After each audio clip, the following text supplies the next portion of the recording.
பேராசிரியர் முனைவர் ஏ ஹாஜா மைதீன் புதுக்கல்லூரியில் வேதியியல் துறை பேராசிரியராக பணிபுரிந்து வருபவர். ஆசிரியர் பணி அறப்பணி என்னும் தத்துவத்திற்கு ஏற்ப தன் வாழ்க்கையையும் அதற்கான இலக்கையும் அமைத்து கொண்டவர்.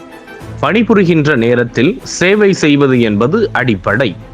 அதை தாண்டி கல்வி முன்னேற்றத்திற்காக பல்வேறு கோணங்களில் பல்வேறு தளங்களில் சேவையாற்றி வருகிறார். நலிவடைந்த மாணவர்களுக்கு உதவுவது, அவர்களுக்கான கல்லூரி செலவை ஏற்றுக்கொள்வது, மாணவர்களுக்கான செயல்பாடுகளை அறம் சார்ந்து போதிப்பது, குடும்ப பிரச்சனைகளில் சமூக சிக்கலில் சிக்கிக் கொண்டிருக்கும் மாணவர்களுக்கு ஆலோசனை வழங்கி அவர்களின் வாழ்க்கையை உயர்த்துவது போன்ற பல்வேறு அம்சங்களை உள்ளடக்கிய MUHI educational and charitable trust அமைப்பின் தலைவராக செயல்பட்டு வருகிறார். மவுண்ட் சஃபா எஜுகேஷனல் ட்ரஸ்டின் பொருளாளராக செயல்பட்டும் வருகிறார். திருவண்ணாமலையில் இயங்கிக் கொண்டிருக்கும் பள்ளியில் அரபி மற்றும் இஸ்லாமிய பாடத்திட்ட குழுவிற்கான ஆலோசகராகவும் செயல்பட்டு வருகிறார்.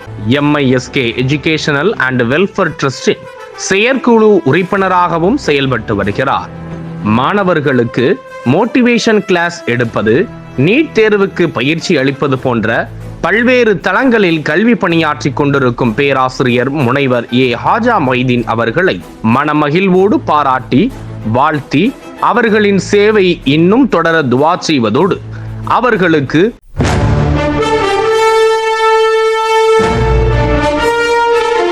Maulana Abul Kalam Azad award for excellence in education விருது வழங்கி கௌரவப்படுத்துகிறது Feed association for education and empowerment, Chennai.